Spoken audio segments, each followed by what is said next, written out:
Assalamualaikum warahmatullahi wabarakatuh. Alhamdulillah. Nahmaduhu wa nasta'inuhu wa nastaghfiruh. Wa na'udzu billahi min syururi anfusina wa sayyiati a'malina. May yahdihillah fala mudhillalah wa may yudlil fala hadiyalah. Asyhadu an la ilaha illallah wahdahu la syarikalah.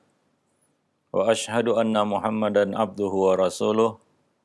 Ya ayyuhalladzina amanu ittaqullaha haqqa tuqatih wa la tamutunna illa wa antum muslimun. Amma ba'du fa inna ahsanal kalami kalamullah wa khairal hadi hadi Rasulillah sallallahu alaihi wasallam wa syarrul umur muhdatsatuha wa kullu muhdatsatin bid'ah wa kullu bid'atin dhalalah wa kullu dhalalatin finnar. Para pemirsa dan para pendengar Roja TV dan Radio Roja yang dimuliakan Allah. Pertama, kita bersyukur pada Allah Subhanahu wa taala atas nikmat-nikmat yang telah kita terima, yang lahir maupun yang batin, yang kita ketahui maupun yang tidak kita ketahui. Sungguh banyak nikmat-nikmat yang sudah kita terima dan kewajiban kita semua adalah mensyukurinya. Salawat dan salam atas Nabi kita Muhammad sallallahu alaihi wasallam, atas keluarga beliau, sahabat-sahabat beliau, dan siapa saja yang meniti sunnah beliau sampai hari kemudian. Para pemirsa dan para pendengar, kaum muslimin dan muslimat yang dimuliakan Allah, pada kesempatan siang ini kita kembali bertemu, masih berbicara tentang akhlak. Salah satu bagian yang tidak terpisahkan dari agama kita. Dan kita masih membahas tentang istiqomah, yaitu bagaimana kita bisa meraih keistiqomahan. Pada pertemuan sebelumnya kita telah membahas 2 poin, 2 cara untuk meraih keistiqomahan. Yang pertama adalah faktor doa. Karena keteguhan hati, tegarnya hati di atas agama Allah dan dalam memegang kebenaran, itu adalah taufik yang Allah berikan kepada kita. Hidayah yang Allah Subhanahu wa taala berikan kepada kita. Karena hati kita berada di antara 2 jari dari jari-jari Allah Subhanahu wa taala. Allah bolak-balikkan menurut kehendaknya. Seperti sabda Nabi sallallahu alaihi wasallam, "Inna quluba bani Adam kullaha baina isbu'aini min asabi'ir rahman. Kaqalbin wahid yusarrifuhu haitsu yasha." Sesungguhnya semua hati anak Adam berada di antara 2 jari dari jari-jari Ar-Rahman. Seperti satu hati saja. Dan Allah membolak-balikkannya sekehendaknya. Maka faktor doa adalah faktor yang sangat penting dalam meraih keistiqomahan. Karena kadang-kadang kita sendiri tidak bisa mengendalikan berbolak-baliknya hati kita. Salah satu doa yang diajarkan Nabi adalah, Ya Allahumma ya muqallibal qulub, tsabbit qalbi ala dinik. Ya Allah yang membolak-balikkan hati, teguhkanlah hatiku di atas agamamu. Demikian juga doa lain yang diajarkan Nabi, Allahumma musarrifal qulub, sarrif qulubana ila ta'atik. Ya Allah yang mengarahkan hati, arahkanlah hati kami untuk selalu menaatimu. Jadi, berbolak-baliknya hati kita itu di tangan Allah Subhanahu wa taala.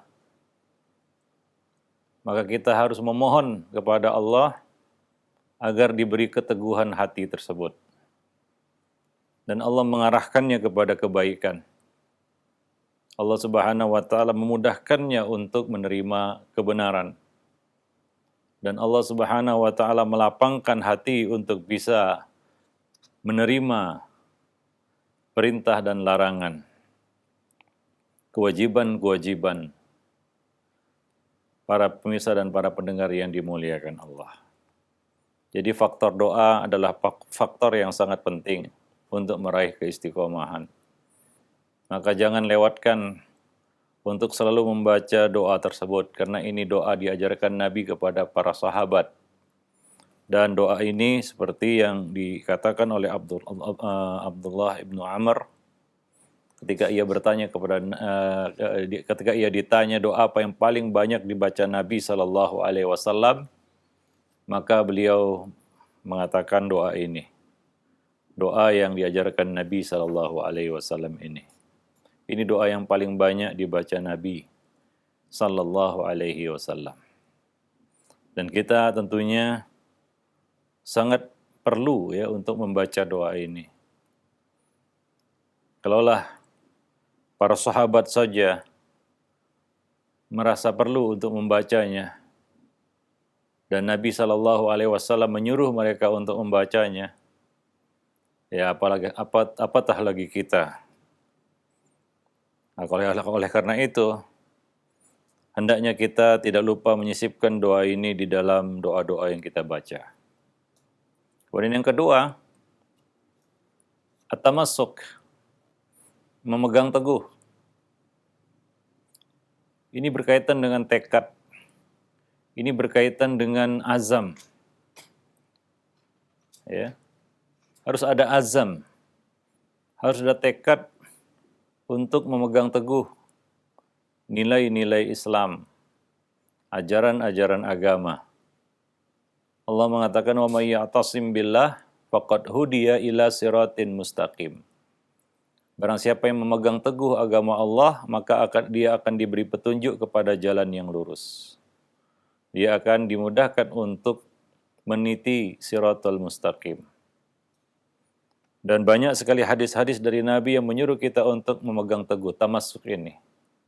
Di antaranya sabda Nabi Sallallahu Alaihi Wasallam, "Alaikum bisunnati wa sunnatil khulafa'ir rasyidin al-mahdiyyin min ba'di.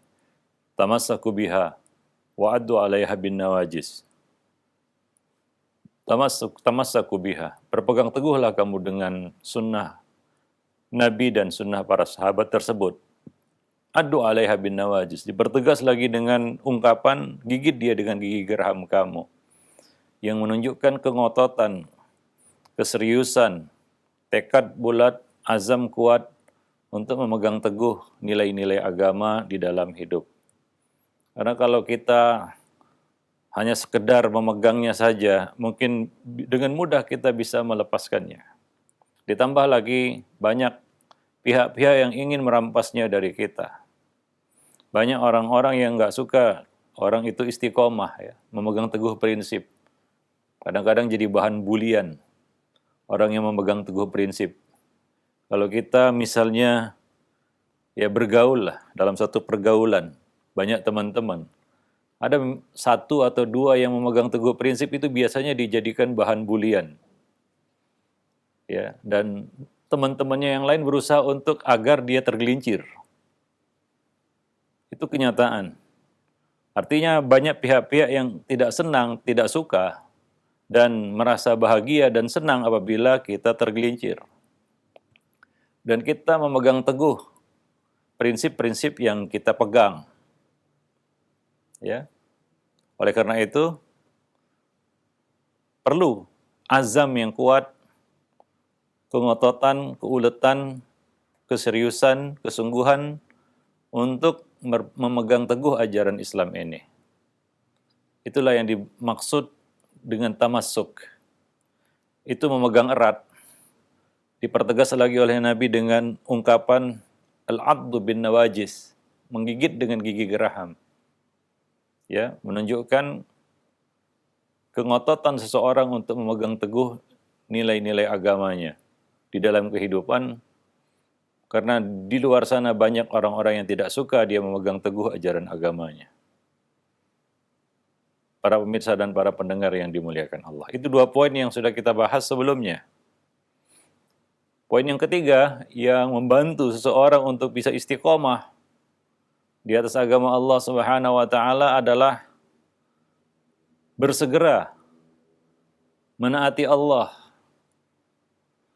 Maksudnya di sini adalah kita harus memupuk semangat berkompetisi di dalam kebaikan.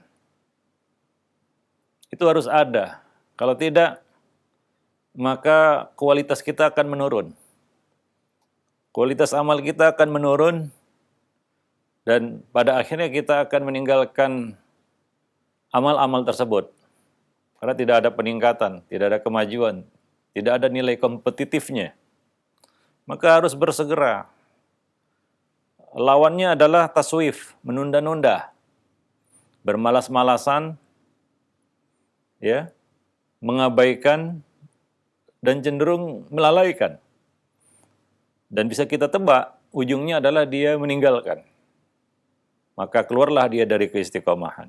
Maka perlu bersegera dalam menaati Allah Subhanahu wa taala. Karena di dalam kita katakan kaidah usul fikih, satu amar itu ya kandungan asalnya adalah segera untuk dilaksanakan. Ya, segera untuk dilaksanakan, bukan ditunda. Semua perintah asalnya itu adalah al-faur, bukan tarahi. Yaitu faur di sini adalah segera dilaksanakan, bukan ditunda. Dan di dalam Al-Quran Allah Subhanahu wa taala memberikan motivasi. Allah Subhanahu wa taala memberikan satu suntikan kepada kita untuk berlomba-lomba di dalam kebaikan. Misalnya di dalam surat Al-Baqarah ayat 148 Allah mengatakan fastabiqul khairat. Maka berlomba-lombalah kamu dalam melakukan kebaikan-kebaikan. Jadi membantu seorang hamba itu untuk istiqomah. Demikian juga firman Allah dalam surat Ali Imran ayat 133, wasari'u ila maghfiratin min rabbikum. Dan bersegeralah kamu untuk mengejar ampunan dari Allah Subhanahu wa taala. Lebih-lebih lagi zaman sekarang yang penuh fitnah. Setiap mukmin dituntut untuk bersegera menuju ketaatan kepada Allah Subhanahu wa taala. Kalau tidak, akan berganti dengan kemaksiatan. Nabi mengatakan badiru bil a'mali fitanan ka qita'il lailil mudlim. Bersegeralah mengerjakan amal-amal saleh sebelum datang fitnah-fitnah, ujian-ujian, seperti potongan malam yang kelam. Nabi menyebutkan bagaimana cepatnya berubah manusia pada masa-masa fitnah itu. Yusbihur rajulu mu'minan wa yumsi kafira. Aw yumsi mu'minan wa yusbihu kafira. Seseorang beriman pagi hari, namun kafir pada sore harinya. Beriman pada sore hari, sudah kafir pada pagi harinya. Ini menunjukkan, mengindikasikan cepatnya terjadinya perubahan pada seseorang. Ya, tidak tunggu lama, tidak pakai lama. Ya, sore dia beriman, pagi sudah kafir. Pagi dia beriman, sore sudah berganti dengan yang lain. Begitu cepatnya manusia berubah hari ini, apalagi di zaman informasi seperti sekarang ini cepat sekali tersebar sampai kepada kita semua.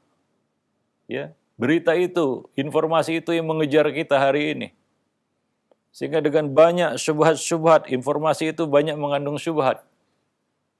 Ya, seorang itu bisa berubah pendirian. Seorang itu bisa berubah sikap. Seorang itu bisa berubah akidah, keyakinan, bahkan berubah agama. Tidak pakai lama. Pagi beriman, sore dia sudah kafir. Nah itu zaman-zaman fitnah. Yang datang, kata Nabi, seperti potongan malam yang kelam.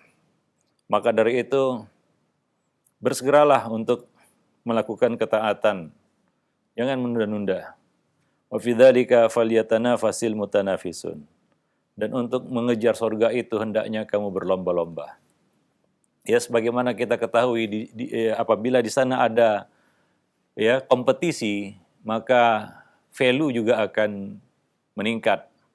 Kualitas juga akan meningkat, nilai juga akan meningkat. Tapi kalau tidak ada kompetisi, maka seorang itu seolah-olah seakan-akan dia sudah merasa berada di zona amannya dan cenderung lalai. Ya, maka dari itu berlomba-lomba kita di dalam kebaikan. Lihat dalam hal akhirat, jangan lihat di bawah. Ya, perintah Nabi untuk melihat orang yang di bawah kita itu dalam urusan dunia. Lihat orang yang di bawah kita. Jangan lihat orang yang di atas kita. Tapi di dalam bab akhirat, jangan lihat orang yang di bawah kita. Karena kita akan cepat puas dan merasa ya kita sudah sampai kepada titik kesempurnaan. Padahal banyak kurang kita. Lihat orang yang di atas kita. Orang-orang yang berlomba-lomba meraih dan mengejar surga. Para pemirsa dan para pendengar yang dimuliakan Allah. Itu akan menaikkan kualitas amal kita. Kita lihat orang-orang yang lebih dalam ibadahnya, dalam ketaatannya, dalam kebaikannya, dalam akhlaknya. Maka kita akan terpacu ya untuk meraih tingkatan tersebut. Dan ini secara otomatis akan menjaga orang itu berada di dalam ketaatan. Ya, itu salah satu hikmah. Kenapa kita disuruh berlomba-lomba di dalam kebaikan? Ya, bersaing di dalam meraih kebaikan tersebut.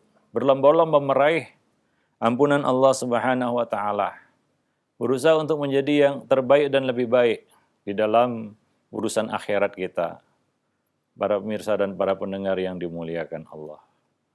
Nah, itu poin yang ketiga. Bersegeralah di dalam menaati Allah Subhanahu wa taala. Ya, tanamkan di dalam hati kita semangat untuk berlomba-lomba di dalam kebaikan dan jangan melempem, ya. Ketika diajak untuk berlomba di dalam kebaikan, dia justru melempem, menarik diri dan berkata, itu saya tidak mampu. Dia menyerah sebelum mencoba. Dia merasa tidak mampu. Ini adalah satu kelemahan yang ditanamkan setan dalam hati manusia. Nabi berpesan kepada kita, ista'in billah wa la ta'jiz. Minta pertolongan kepada Allah, jangan lemah. Ini dalam urusan akhirat. Ya. Kalau kita tarik diri dalam urusan dunia, saya tidak mau berlomba-lomba dalam urusan dunia, mengumpulkan dunia seperti si fulan, itu adalah sikap yang baik. Ya, tapi kita menarik diri dalam berlomba-lomba dalam urusan akhirat, itu adalah suatu kelemahan. Maka Al-Hasan Al-Basri berkata, jika ada orang yang mengajak kamu berkompetisi dalam urusan dunia, maka abaikan itu dan ajaklah dia untuk berkompetisi dalam urusan akhirat. Karena itulah hakikat yang sebenarnya, hakikat kompetisi yang sebenarnya. Yang akan membawa kebaikan. Kalau kita berlomba-lomba dalam urusan dunia, maka kata orang sekarang, yang menang jadi arang, yang kalah jadi abu. Itu kalau kita berlomba-lomba dalam urusan dunia. Berlomba-lomba memperbanyak harta. Ya. Yang menang jadi arang, yang kalah jadi abu. Gak ada yang menang sebenarnya. Semuanya kalah. Terpedaya oleh syaitan. Karena syaitan dengan mudah akan melumpuhkan manusia yang berlomba-lomba dalam urusan dunianya. Karena dunia seperti mengejar bayangan, nggak pernah kita dapatkan.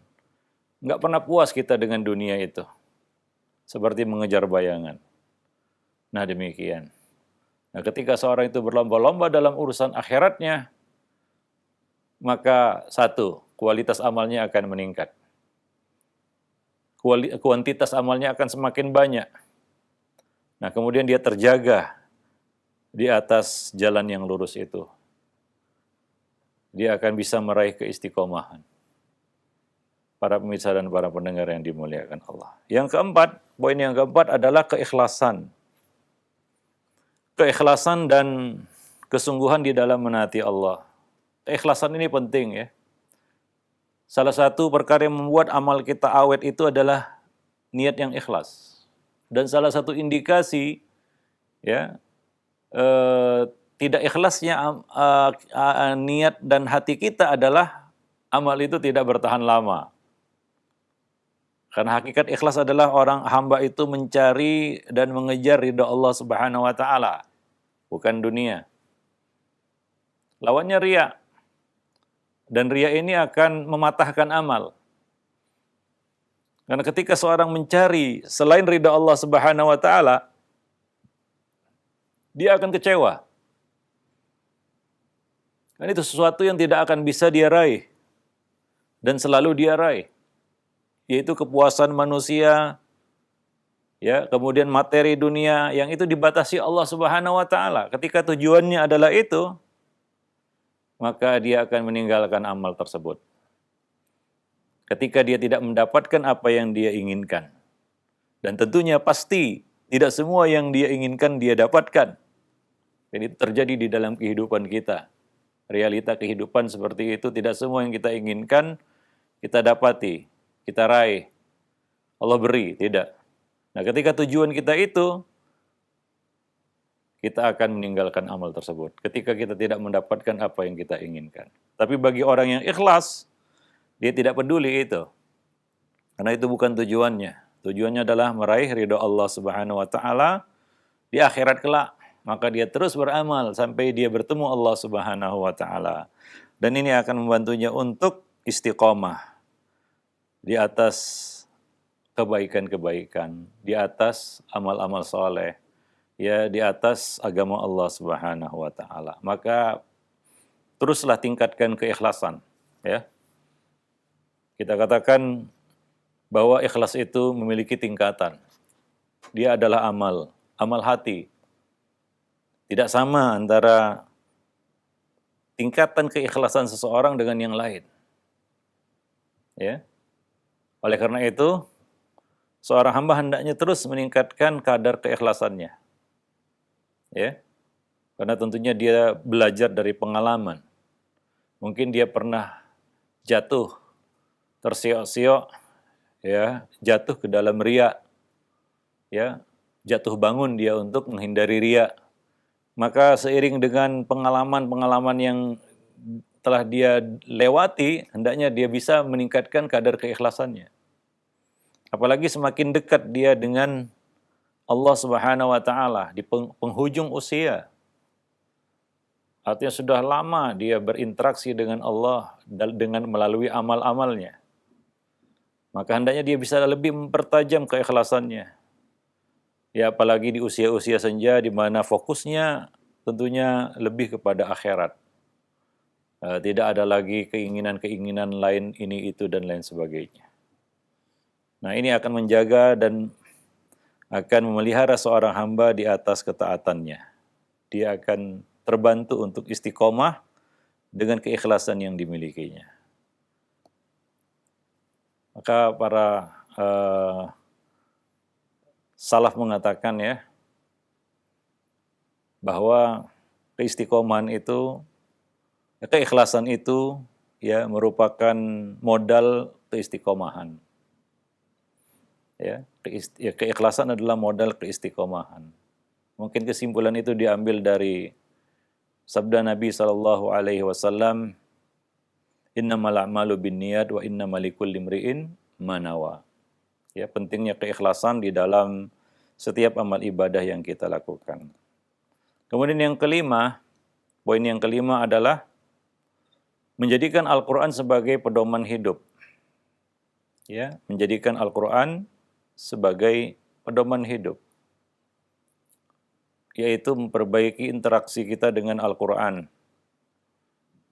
Dalam satu hadis yang diriwayatkan oleh Abdullah bin Mas'ud radhiyallahu anhu, Nabi SAW bersabda, Al-Qur'anu syafi'un musyaffa'un wa mahilun musaddaqun faman ja'alahu imamahu qadahu ilal jannah wa man ja'alahu khalfahu saqahu ilan nar. Yang artinya, Quran itu adalah pemberi syafaat yang syafaatnya diterima pada hari kiamat. Dan Al-Quran adalah penggugat yang senantiasa dibenarkan gugatannya.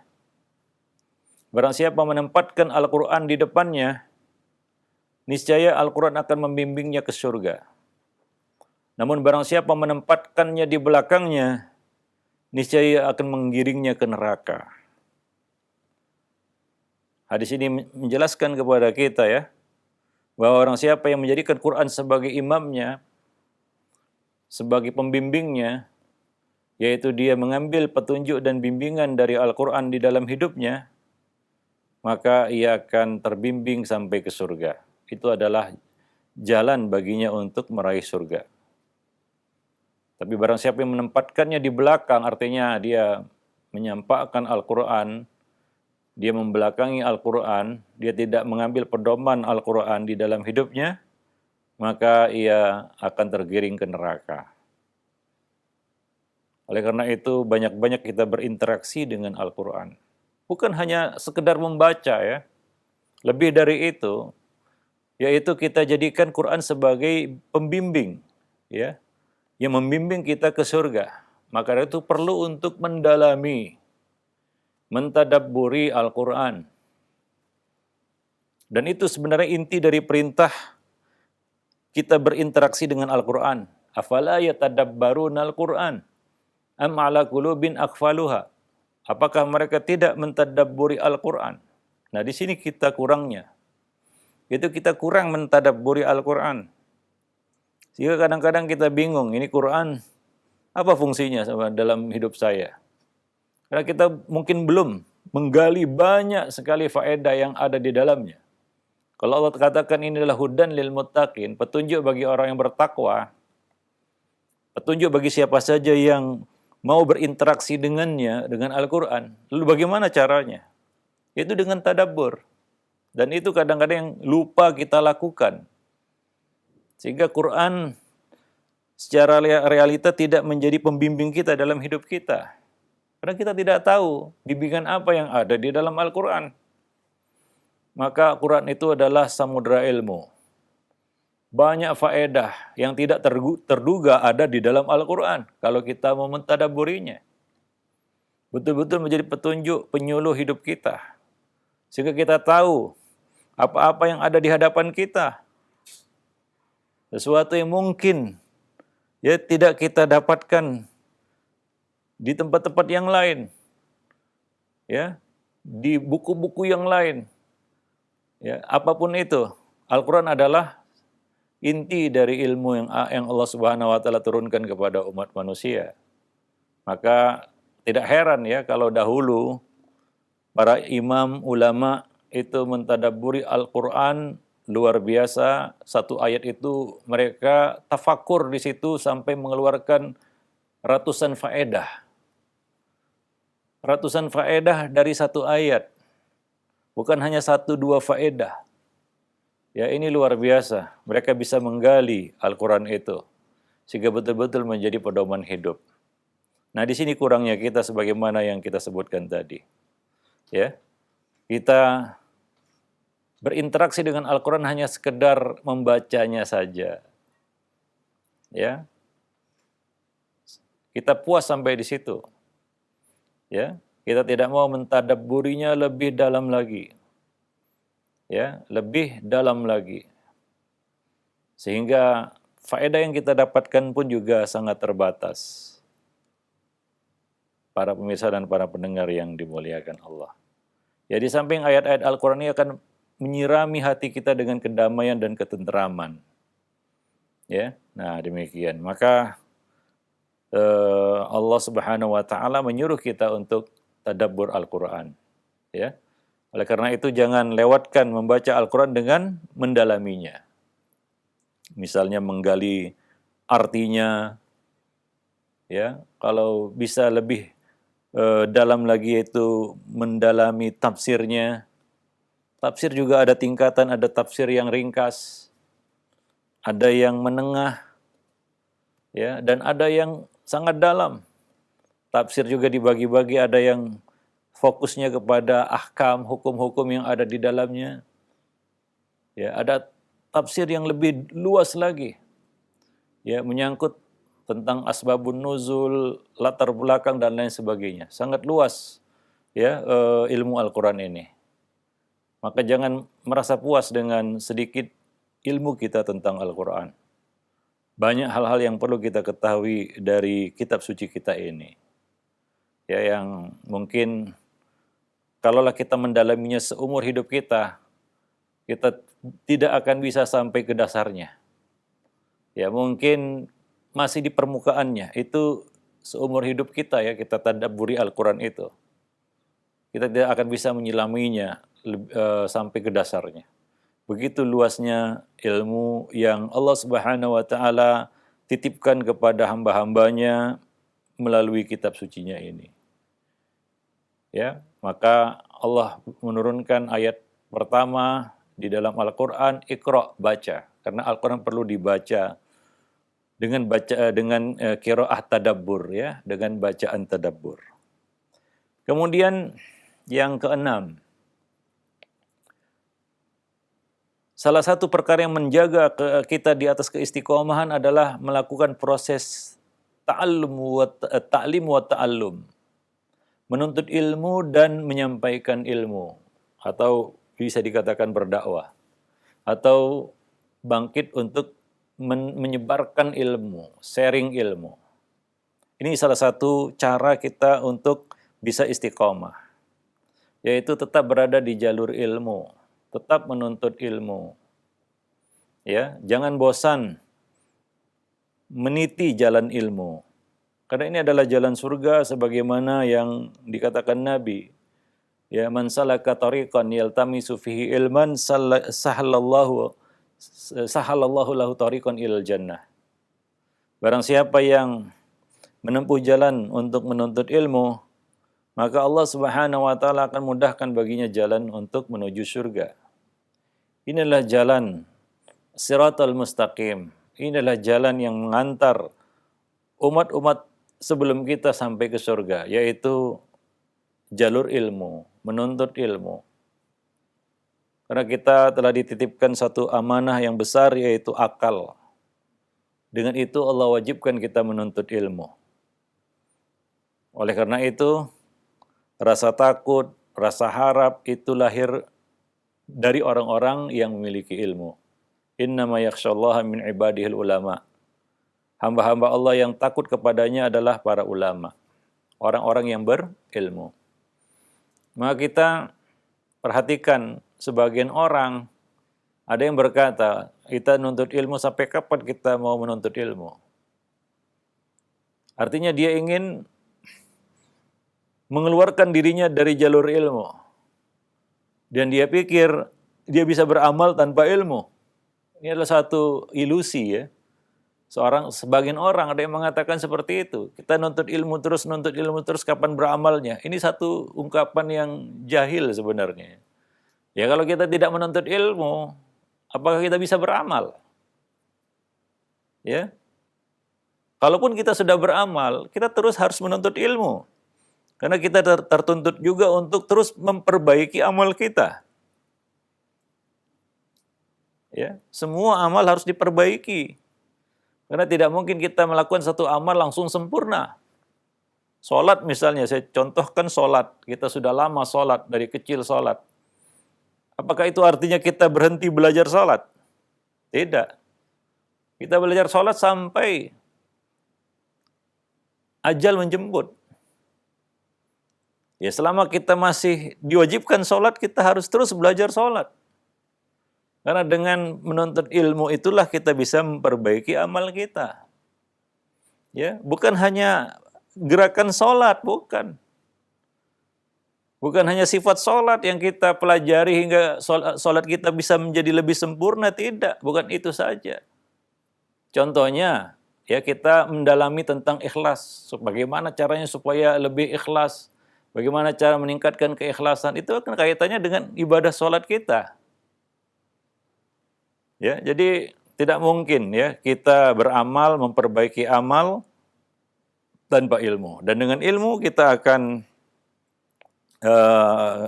bisa terbantu untuk istiqomah, ya, bisa untuk istiqomah, ya, di atas kita katakan agama Allah Subhanahu Wa Taala. Ya, tanpa ilmu, ya kita lihat, ya sebagian orang kehilangan motivasinya, ya, di dalam beramal karena dia merasa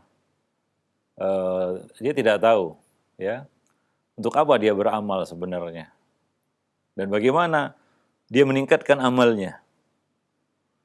Orang yang berilmu, dia punya rencana, dia punya planning untuk meningkatkan kualitas amalnya.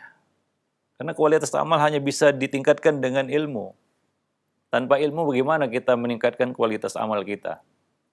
Dan kita cenderung merasa puas. Nah, cenderungnya manusia kalau sudah merasa berada di puncak, ya, maka dia akan lalai. dia cepat puas dengan apa yang sudah dicapainya, dan ini akan membuat dia meninggalkan amal itu. Ya, nah demikian. Maka tetaplah kita berada di jalur ilmu, dan untuk bisa eksis di jalur ilmu kita perlu sharing ilmu. Karena sifatnya ilmu ini, semakin kita ajarkan dia semakin kokoh menancap. Semakin banyak ilmu dengan mengajarkannya. Dengan berbagi ilmu. Tidak sama seperti harta. Kalau kita mengumpulkan harta, lalu kita bagi kepada yang lain, harta kita akan berkurang, pasti. Tapi ilmu, semakin banyak kita mengumpulkan ilmu, lalu kita bagi kepada sesama, maka ilmu itu akan bertambah banyak, bukan berkurang. Itu beda keutamaan ilmu dengan harta. Para pemirsa dan para pendengar yang dimuliakan Allah. Maka dua hal ini ya adalah dua hal yang membantu seseorang untuk bisa istiqomah ya di atas kebaikan. Ya. Nah, ditambah lagi ini dibantu dengan doa dari seluruh alam bagi orang yang berada di jalur ilmu. Ya, seperti sabda Nabi sallallahu alaihi wasallam, "Innallaha wa malaikatahu wa ahlas sama wa ahla innallaha wa malaikatahu wa ahlas samawati wal ardin hatta an-namlata fi juhriha wa hatta al-huta fil bahri la yusalluna ala muallimin nasal khair." Sungguh Allah, para malaikat, penghuni langit dan bumi, bahkan semut yang berada dalam sarangnya dan ikan-ikan yang ada di lautan akan mendoakan kebaikan bagi orang yang mengajarkan ilmu kepada manusia. Ya tentunya ini akan membantu orang itu untuk istiqomah ketika dia berada di jalur ilmu. Baik dia menuntut ilmu itu atau dia berbagi ilmu itu kepada yang lain. Dan kita lihat ya, salah satu tanda ataupun indikasi keistiqomahan seorang itu adalah dia memang terus berada di jalur ilmu. Ya, terus berada di jalur ilmu. Dan tidak hanya cukup berhenti sampai di situ, dia juga punya semangat untuk berbagi ilmu itu kepada yang lain. Ya. Menurut kapasitas yang dia miliki. Nah, orang-orang seperti ini cenderung lebih istiqomah ya. Dan terjaga keistiqomahannya daripada orang yang menghilang dari majelis ilmu. Bisa kita lihat nasib orang-orang yang menghilang dari majelis ilmu, dari jalur ilmu. Tidak lagi bersama ilmu dan sudah kehilangan motivasi untuk menuntut ilmu. Apa yang terjadi dalam kehidupan mereka? Ya. Kemarin kita lihat ya penampilannya, dia kita katakan sunnah, mengamalkan sunnah, taat, melakukan banyak kewajiban kita katakan hal-hal yang sunnah, ya bukan hanya kewajiban saja. Nah, begitu dia hilang dari majelis ilmu, dari jalur ilmu, ya berubah semuanya. Amal-amal yang dulu dia lakukan hilang. Bahkan ya kita katakan identitasnya sebagai orang yang saleh juga hilang. Hilang ketika dia hilang dari jalur ilmu, dari majelis ilmu. Ya, nah demikian. Karena begitu rapuhnya kita ketika kita tidak berada di atas ilmu itu. Maka poin yang keenam adalah ya selalulah kita berada di atas jalur ilmu. Ya, dan ya di atas jalur ilmu itu baik itu ta'lim wa ta'allum, ya menuntut ilmu atau mengajarkan ilmu itu kepada yang lain. Wallahu a'lam bishawab. Ya ingat tadi kita dibantu dengan doa dari seluruh alam. Malaikat-malaikat, penghuni langit, penghuni bumi, bahkan hewan-hewan mulai dari semut sampai ikan yang mendoakan kebaikan bagi orang yang mengajarkan ilmu. Ya, ini keutamaan yang luar biasa. Dan itu akan membantu dia untuk istiqomah di atas kebaikan. Wallahu a'lam bishawab. Dan yang ketujuh, dalam kesempatan kali ini yang terakhir ini berkaitan dengan cara dan kiat untuk meraih keistiqomahan adalah berteman dengan orang saleh tentunya. Ya, kita perlu orang lain, kita perlu nasihat, kita perlu peringatan, kita perlu teguran. Ya, kita tidak bisa mengharapkan teguran dari langit karena kita tidak dapat wahyu. Kita harapkan teguran itu dari orang-orang yang ada di sekitar kita. Orang-orang yang mau dengan tulus menasihati kita. Mereka lah orang-orang yang saleh. Maka bertemanlah dengan orang saleh untuk mengharapkan bukan harta dan dunia mereka, tapi mengharapkan nasihat mereka, teguran mereka, peringatan mereka.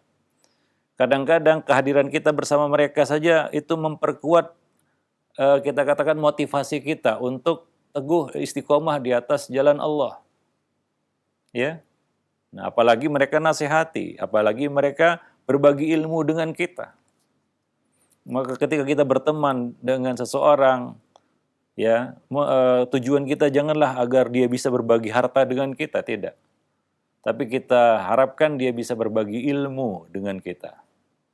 Ya, itu yang kita harapkan dari lingkungan dan pergaulan yang saleh.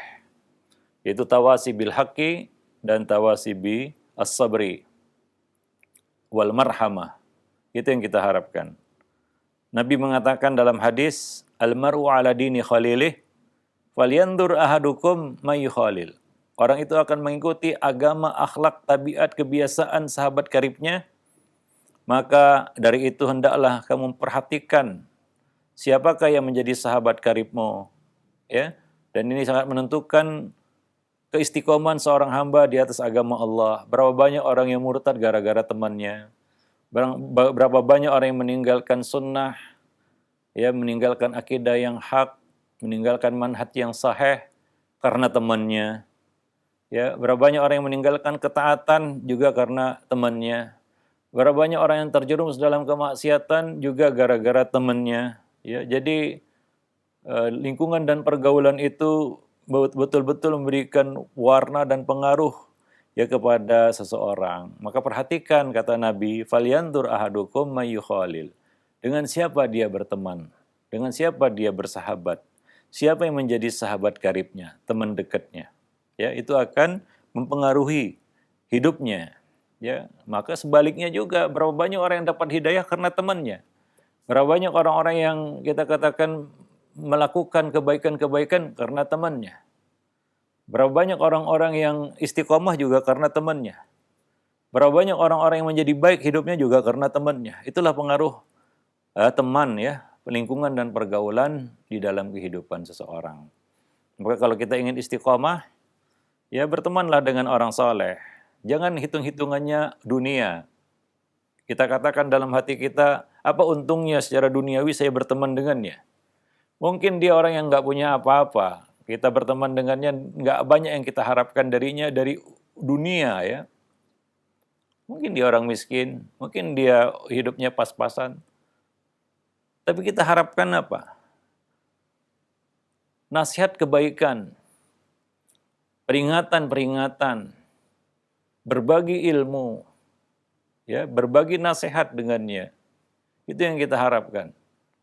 Ya, bukan semata-mata kita mengharapkan harta dunia darinya. Nah, demikian, ya.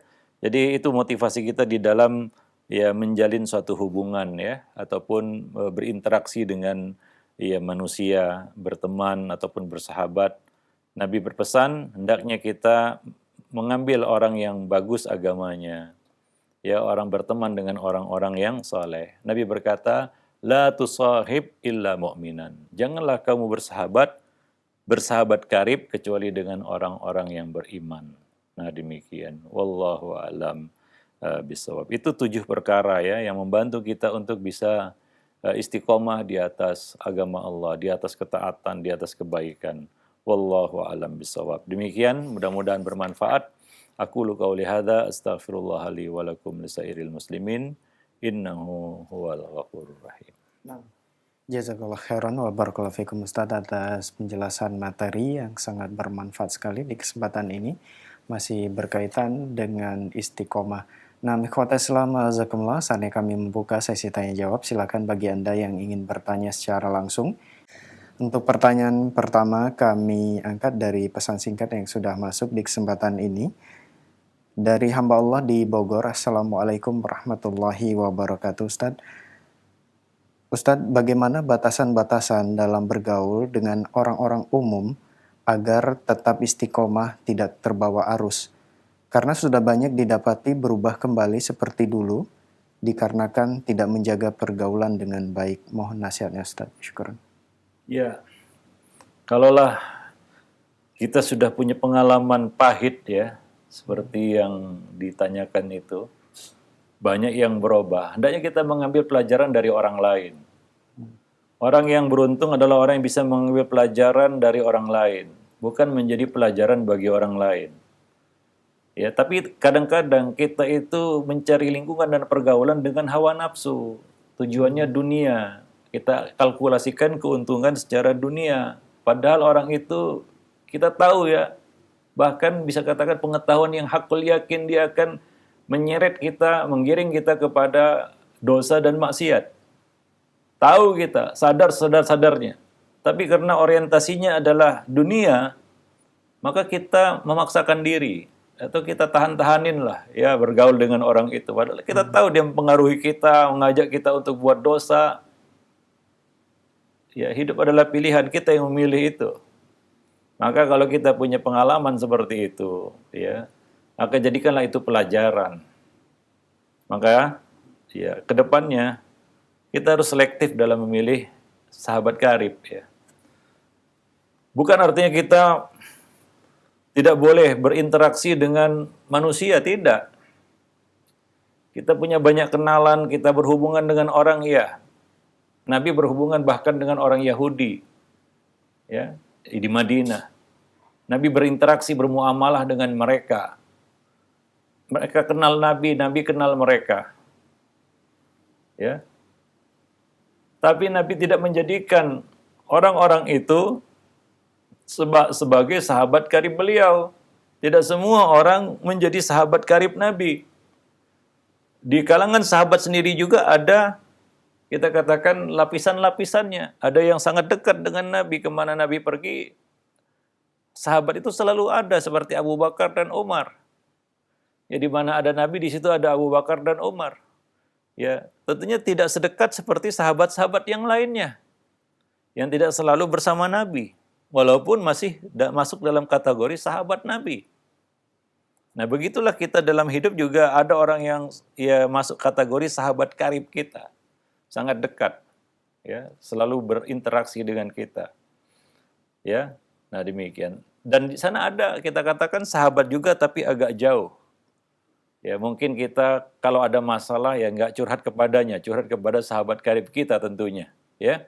Nah, demikian ya. Maka kita harus selektif di dalam memilih sahabat karib ini.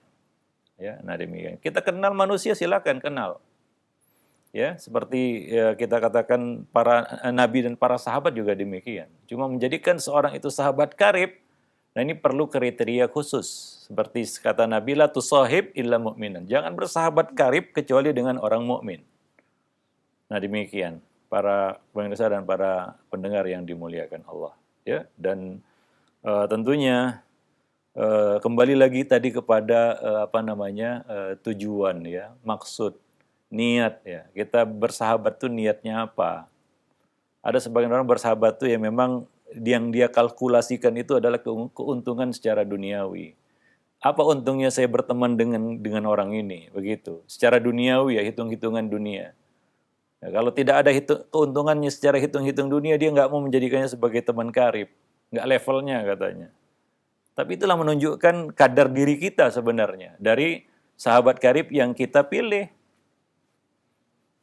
Ya, nah demikian. Dan orang itu sangat terwarnai dengan sahabat karibnya. Kalau kita bersahabat karib dengan seorang penipu misalnya, ya, pada awalnya mungkin kita nggak setuju, ya. Lama-lama kita juga membenarkan tindakannya. Dan lama-lama kita juga ikut tergabung di dalam tindakan dan penipuannya. Ada banyak seperti itu, ya. Dan akhirnya dia terlibat juga. Ikut nipu orang juga. Karena berteman dengan tukang tipu, ya. Akhirnya dia ikut terlibat dalam penipuan juga. Pertama secara tidak langsung, lama-lama langsung. Lama-lama berganti tempat, dia yang jadi penipunya. Para pemirsa dan para pendengar yang begitu pengaruh lingkungan dan pergaulan itu, ya. Nah demikian. Maka ya sebenarnya mencari sahabat karib yang soleh itu mudah sebenarnya. Banyak kita tahu, ya bisa kita dapati orang-orangnya. Cuma kadang-kadang ya kembali lagi kepada nawaitunya. Kita bersahabat itu tujuannya apa? Kenapa kita tidak mau berteman dengan orang soleh itu? Karena kita lihat nggak ada keuntungan duniawi yang kita dapatkan darinya. Apa untungnya saya berteman dengan orang ini? Ya, nggak ada selain dia nasihati saya terus. Saya pun bosan dengarnya, kan begitu ya. Diajak taklim terus. Ya, bicaranya itu aja. Demikian asumsi kita ya. Maksudnya bicaranya agama saja, nasihat, ilmu dan lain sebagainya. Nah, dengan ini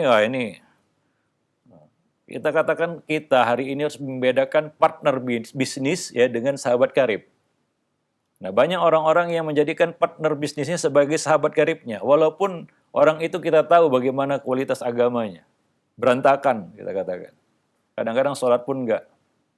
Tapi karena dia partner bisnis kita jadikan dia teman karib kita, sangat dekat. Nah ini kan ya, pasti ya kita jadikan dia teman karib itu karena alasan duniawi. Dan pada akhirnya mungkin juga lama-lama kita longgar sholatnya.